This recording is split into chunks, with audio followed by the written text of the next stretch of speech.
just about understanding how your brain is processing the world. Very much my interoception is squiffy. I have to do lots of work around remembering to drink because I won't notice I'm thirsty because the dry mouth thing isn't a strong enough sensation. Someone rocking is scrutinised. What's the trigger? What's that person communicating?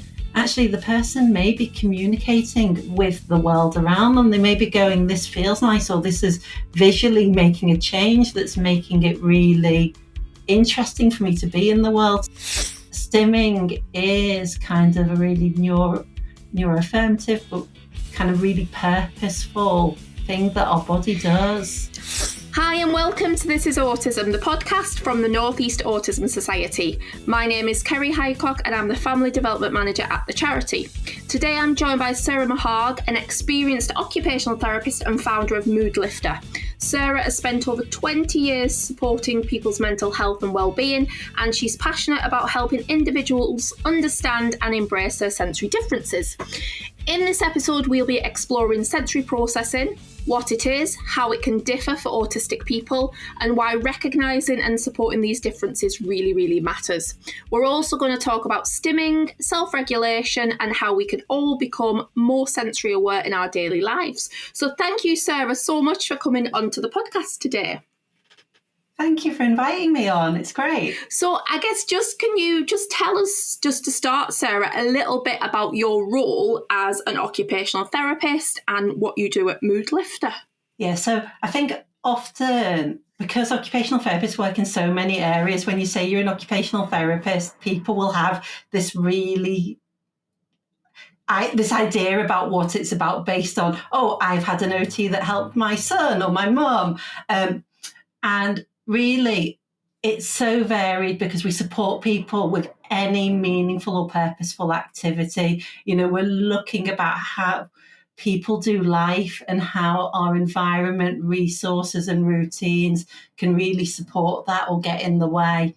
So in my own practice, MoodLifter, the main focus on that is working with neurodivergent adults and teens and really exploring about what's working for you, what doesn't work, what's your thinking style. And so often people have spent their lives trying to do the strategies that everyone tells them works. And we kind of go, let's put that in the bin and think about what you need.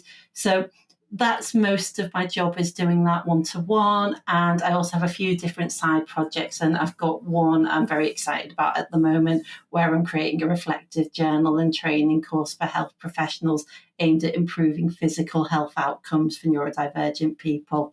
So that's in the pipeline. Oh, that sounds very exciting, that one. Sounds like a good project. Brilliant.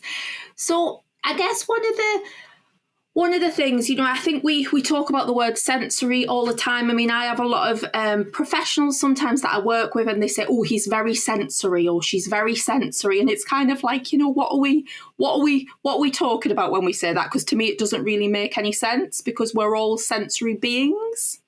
I was literally about to say we are all sensory. As humans, sensory processing is about us taking in information from our environment and our bodies and interpreting that. We live in sensory worlds. So in terms of how I think about sensory processing, I think when people say, they're very sensory, what they're talking about are these big, overt, observable behaviours that maybe look a little bit different. So they're looking at someone that's maybe rocking or seeking sensation in a particular way. But for me, if we think about what sensory processing really is, it's about understanding the information around us, and it's a prediction system. Our brain's constantly trying to figure out, what is this? What do I do with it? Do I need to act on it? So it's that precursor to learning, is just being able to engage in the world around us and engage in our bodies. So that can create safety, it can create discomfort. Yeah, and I think you put that in a really lovely, simplistic way then, Sarah, but I guess sensory processing in itself is very, very complicated. I always feel like a fraud when I'm invited on these, because there are people out there that have masters and PhDs in what we call sensory integration therapy.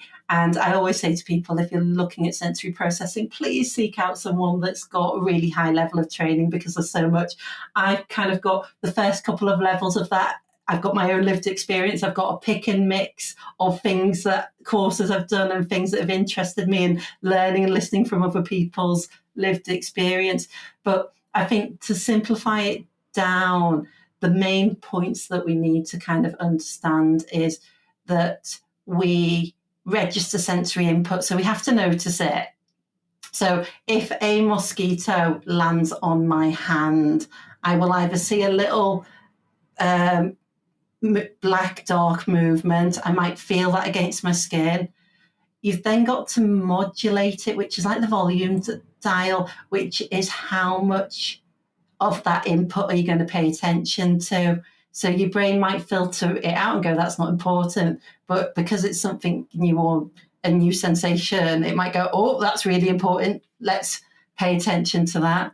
And then you've got that discrimination, which is about the detail, which is knowing what you're seeing. So you're taking that information about the sense, that feel against your skin. You're taking what you're visually seeing, and your brain's then going, aha, I can distinguish that from the rumble in your tummy. I can distinguish that, the feel of the breeze. I can distinguish that against the colour of your skin.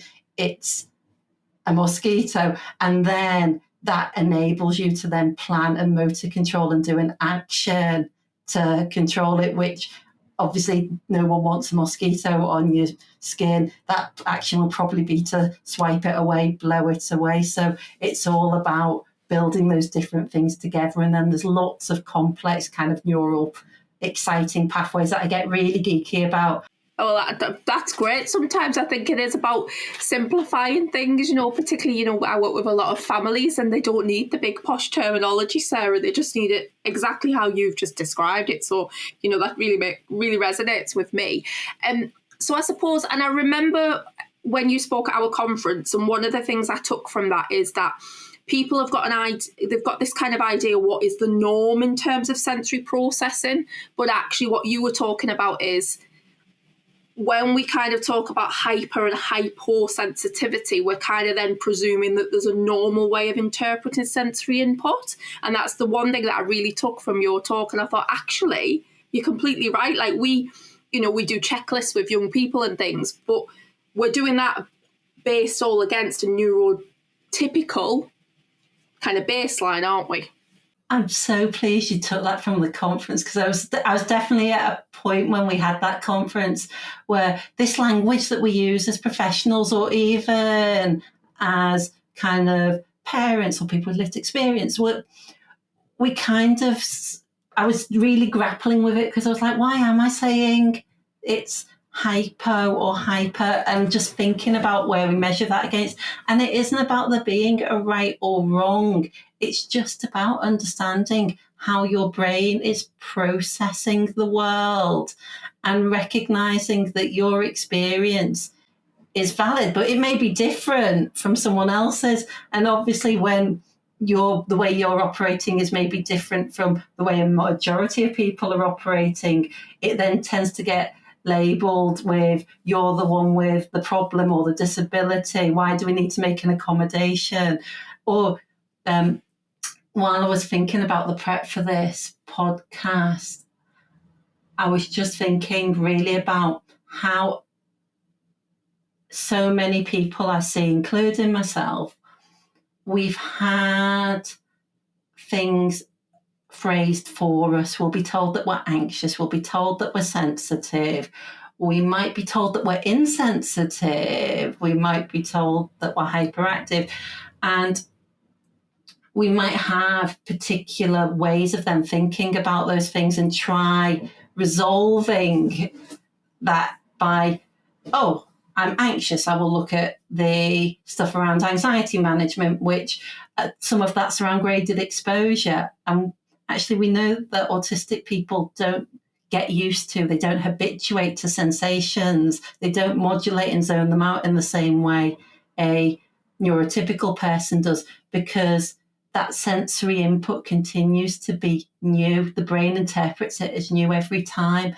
So it doesn't get zoned out. So if I treated a sensory sensitivity in myself as anxiety and I tried to do a gradual exposure to it, at best, it doesn't do anything. At worst, it actually makes it worse because I'm exposing myself to more overwhelming situations. So we need to have insight and language to be able to then work out what we need to feel safe, or work out, oh, what people say this thing I do is a little bit odd. Actually, I can be comfortable with it, and have those kind of justifications and validation for ourselves, and hopefully then get it from the world.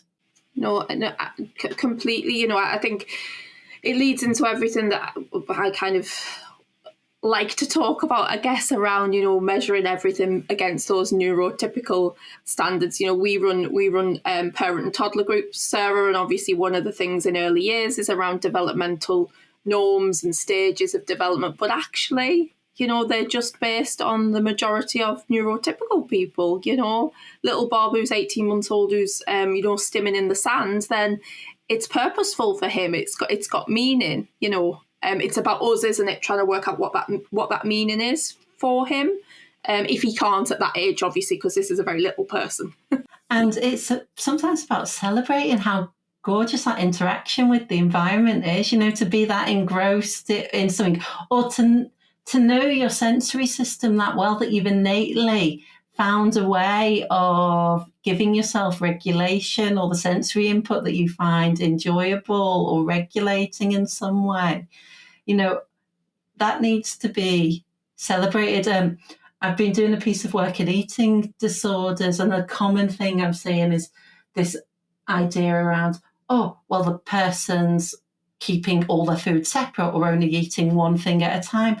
And I'm like, actually, what's the problem with that? And chances are it's demonstrating a real ingenuity, because that person may have a sensory discrimination difference. So the visual thing that they're seeing, the thing that they're smelling, isn't giving them the information of what it will feel like in their mouth, what it will taste like.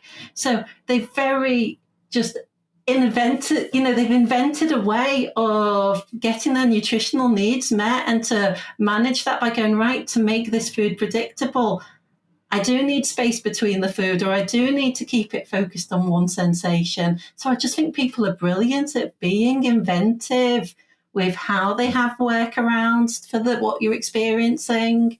Yeah, no, absolutely. So you've kind of touched on one of my other questions there, which is what were some of those differences for autistic people, Sarah. But I guess I'm a big believer in people understanding their own sensory profiles, or their own sensory processes, whatever term we want, their own sensory differences. What do you think is the benefit of that? I mean, do you think it's beneficial for you to understand your own? I would imagine you do. Of course I do. It's why I'm here, isn't it? Also, there's a whole industry out there about self-help and self-insight. We know that knowing ourselves can be a real game changer. And it'd be nice if we're in a position where it's not just about knowing ourselves, that it's other people know and recognise that as well. Just coming back to some of those sensory processing differences, often in the media we're still talking about it in terms of being sensitive to noise or to touch. And yes, we can maybe notice a lot of noise, notice a lot of touch, or maybe not get used to those things. But also we can maybe need more input to notice, or it may be that the signals from our internal cues aren't clear against the backdrop of all the other sensations that are going on. I think people expect there to be one pattern and that it's consistent, but actually different things in different settings on different days are potentially going to be processed in different ways depending on what our capacity is on that day. So I think it's so helpful in seeing it beyond, oh, I notice noise or I don't like this texture, to it being a explanation as to why you do have preferences, or you do interact in a certain way, or you don't find that thing that everyone says is calming. The example I always give is people always say, oh, you really should do yoga. Yoga is so calming.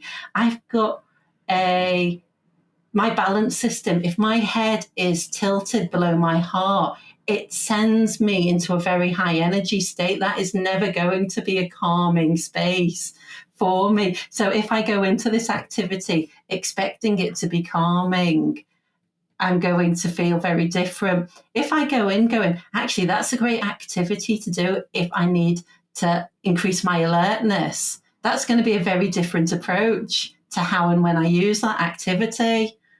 Yeah, it's interesting when you say that, because I think we almost have like a tick list of traditional strategies for things. So, for example, when you were talking about yoga, I was working with a little boy who they were trying to put in a sleep routine for him, a very traditional sleep routine, I will say. And one of the calming mechanisms to implement was have a nice warm bath. But actually for him, it really overstimulated him. And then he was, really, really overregulated when he was ready to actually go to bed. But, I think society views a nice warm bath as relaxing, because that's, what we think of when we think of a bath. But actually for him, it was the complete opposite. And it just reminds me of I used to do deliver some training with an amazing academic, and we'd often be talking about the general advice you're given in mental health services, like go out for a walk. Now, for me, a walk is very regulating. For my co-trainer, they used to say, nature touches you without consent. It wasn't something that would be calming or soothing for them. And it really struck me that phrase, so there is less control.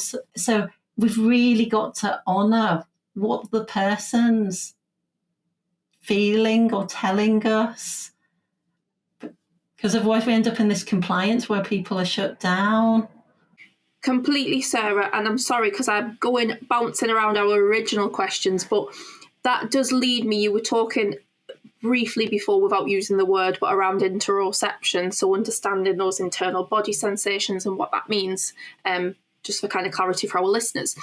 And I think one of the things that I get quite frustrated about is when we have more traditional therapeutic programs where we go in and we say, how are you feeling today, Sarah? And we immediately expect a response. And then when the child cannot respond because they don't actually know, they can be described as non-compliant or not engaging with the service.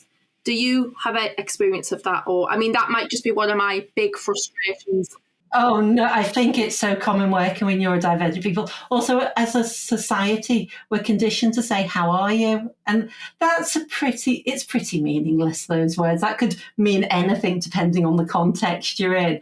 But if we think about that word interoception, that knowing internally what your body is doing, if I always say my interoception's squiffy, I know I say, oh, it's not a deficit, but I'm like, very much my interoception is squiffy. I have to do lots of work around remembering to drink because I won't notice I'm thirsty, because the dry mouth thing isn't a strong enough sensation. But if we think about a traditional what we call affect emotion, which is one of the emotions, are we happy, are we sad? If to give the answer of I'm feeling anxious, I need to recognise that my heartbeat is faster. I need to recognise that my temperature has changed. I need to recognise that maybe my muscles feel a little bit tighter. I need to then recognise that cognitively how I'm thinking may be faster or changing in a different way. And you add all those signals up to then say, I am feeling this. So if we're not getting those signals in the way that's expected, or they mean something else to us, and then we need the time to put that all together and find a language that matches, it's huge. And then you get, oh, the person's not engaging. And I'm like, we have not made our service or what we're doing accessible at all by doing that. You know, that question, are you okay? How do you feel? I actually, since I started to learn about interoception, make a real conscious effort to remove that from my vocab. So when I meet a young person for the first time and I might be doing a little session around, their experience of school or whatever, before they come in, I say, do not, because it's kind of inbuilt in me to go, how are you doing? But I go, stop. Because as soon as I say that, not only is it a demand, but it's also such a complex question of, my God, what, and then you throw masking into there as well. So that's kind of something I've, taught myself not to do. I also think, because I don't want to say it, but they so often do. When I do say it and I catch myself saying it, I think there's the connections and jokes and like moments I've had where I've gone, oh, I'm doing it again. And it can be really validating for a person, for me to say out loud, you don't get this question, so I apologise. Why am I even asking it of you?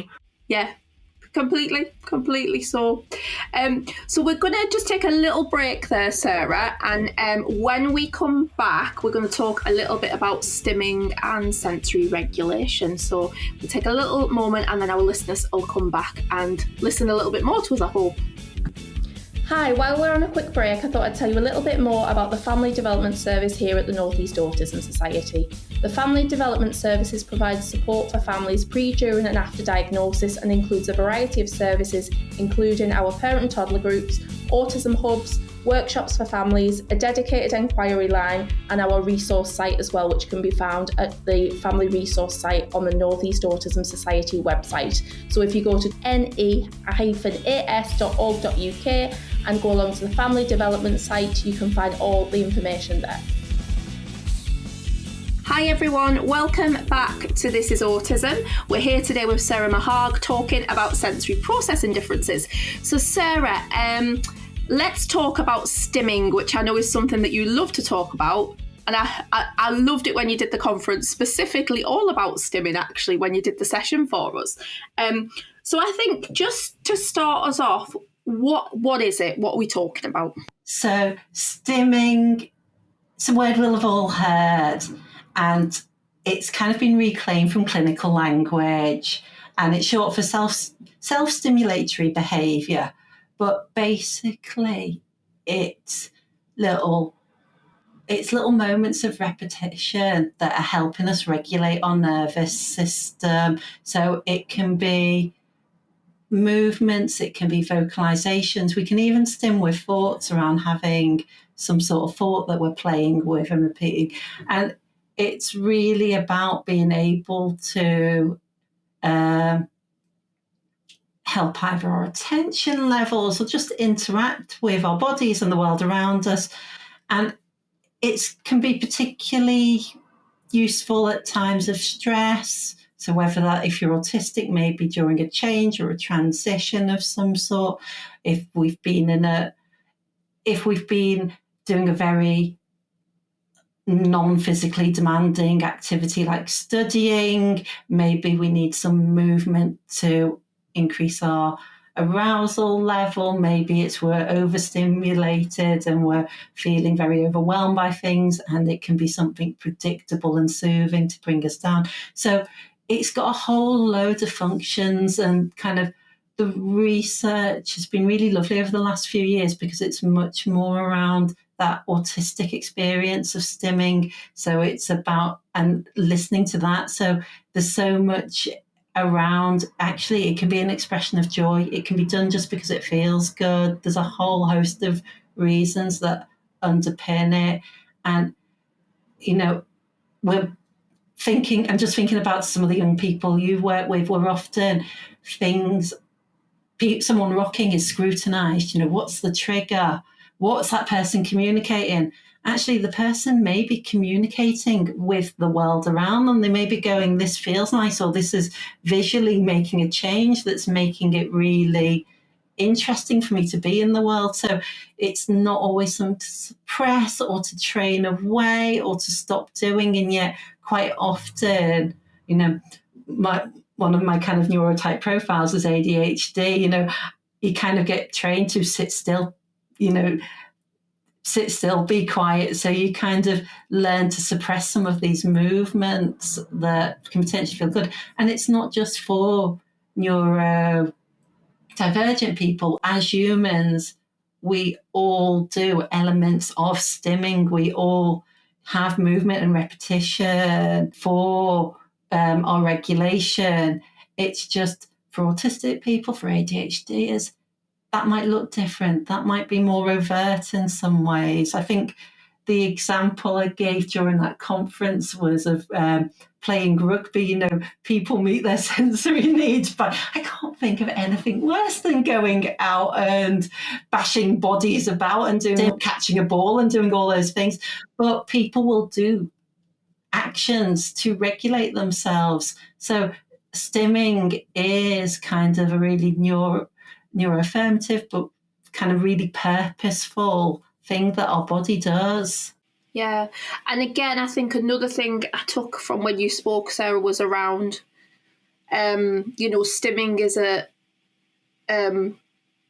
human thing, I guess, to do for everyone, but yet we pathologise it for autistic people, And I remember you talking about stroking a cat. So the amount of people that sit stroking cats and find it really, comforting or alerting or relaxing or whatever they're getting from it, predictable. Cats, dogs, they're all brilliant, aren't they? But very therapeutic. But if you're an autistic person and you're doing that, immediately it's classed as stimming and a problem, perhaps, if that makes sense.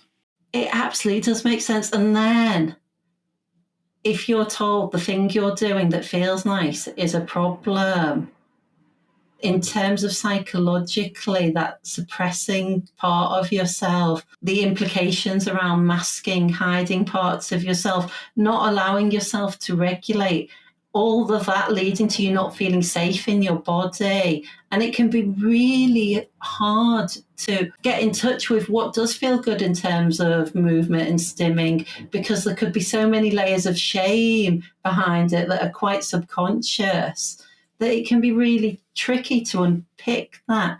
So I think we can give ourselves permission to explore what feels uncomfortable, what feels pleasant. But I think also we've got to be really mindful of how many times as adults we're maybe accidentally shutting down someone else's need because maybe it doesn't match our own, and just really working out, okay, how do I be responsible for my regulation whilst also recognising that person's need is different. I've been quite a lot recently, I've been getting a lot of work with people saying, it'd be great if this person could be quieter, could vocalise less. And I'm like, okay, let's talk about how you manage the stress of that person vocalising and being noisy. What's that like for you? What's the impact? Okay, how do you look after your stress levels? Because the person that was vocalising was having a lovely time regulating with and being in touch with the world and enjoying the vibration. So I'm still seeing a lot of people just struggling and wanting to be supportive and wanting to be loving, but having their own overwhelm. So it's like, okay, what stims do you need? What regulation do you need for that? Yeah. I mean, would you, I don't, apologies, Sarah, if this is the wrong language to use now, but harmful stims, are the things that you would discuss? Because obviously I work with a lot of families where the young person or the child is engaging in stimming behaviour that's actually, dangerous, harmful for them. And at that point, obviously, we've got a support around that. Is that something that you could tell us a bit more about? Absolutely, and I think there's a few different elements to it. The first is the kind of experience-led research that's out there is saying while stimming can be amazing, it can sometimes be hard to stop because of the attention. So sometimes a person might go, I like this, but I need support in moving away from it. So something that's done maybe to increase the sensation has gone into overwhelm. So being in tune with that might be really helpful. Something that someone's doing to calm might mean that they're now not able to initiate and think straight because they've gone from calm into not being able to pull. So there's those elements to think about around, okay, what are our support needs around it? The other is kind of thinking through harm and how we reduce harm. So for me, I have a habit of, you can tell I'm getting to a certain age, and this is definitely over disclosing. I have little hairy chin, and it doesn't feel anything, but I'm in a little habit of plucking them. Now, to me, that doesn't feel like harm, and it's quite societally accepted to be plucking facial hair. So there's a threshold there of it doesn't do any harm, and psychologically there's no harm. I don't feel any shame around it. But when we've got someone who's getting maybe really distressed, really strong pain, experiencing really strong pain signals, to me, I think we've got to go in with a real curiousness of what needs is that meeting, because we know that self-harm in whatever form is usually trying to meet an unmet need. So it may be that some of the signals that person's experiencing in their body are confusing, are overwhelming. It may be the person's communicating that they need predictability. So we do need to kind of go in with that curiosity and look at really sensitive ways we can reduce the harm around it, or to explore alternatives that might meet some of the sensory needs without then linking that to pain and harm, and thinking about what those opportunities are. So often particularly for people that have seen their head bang or hit their head, often the way that we're experiencing our eyes and ears working together might be quite overwhelming, and it might be that certain opportunities for rotation or movement might be really soothing for that person to help reduce that harm down. No, that's really, really helpful, Sarah. I just thought it was important just to kind of touch on that. So I have a final question. We only started with 7 questions, but because we went off on little tangents, which is what people will know if they listen to this podcast with me regularly.